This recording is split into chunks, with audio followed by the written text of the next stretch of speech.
Ish. yini la? Ekhaya lakhe lihle mntanami. Baba manje ufuna usisela? Umgqomo phela lo silela lana. Awusho-ke ntombi. Ikhona indawo engcono mhlawumbe ungasithatha usibeke kuyona wena endaweni engcono kunale.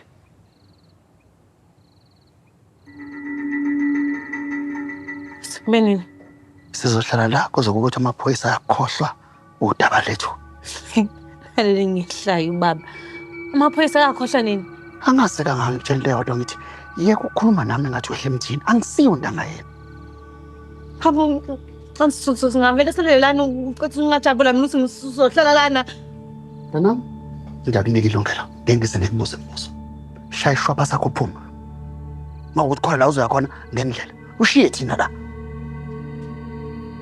Yohlala abantu nje la ngoba ngathi umuntu bayabulawa nje la. Ilapho ubuhle khona impela.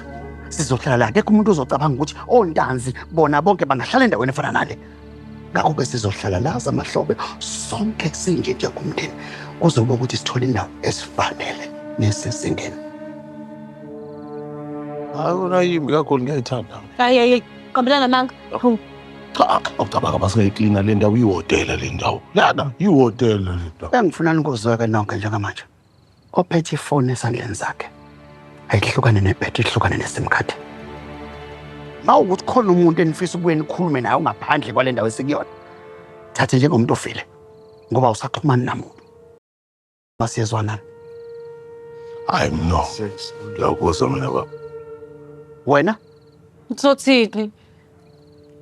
okunye madoda makukhona ufuna ukwenza sizokwenza sonke la. Mangikuthola ukuthi uxhumana nomuntu ongaphandle la. Yaphambana imbono. Dana, ndawo yakho kulala ngale. Hoy dingale lami. Ngathi ngale. Okay.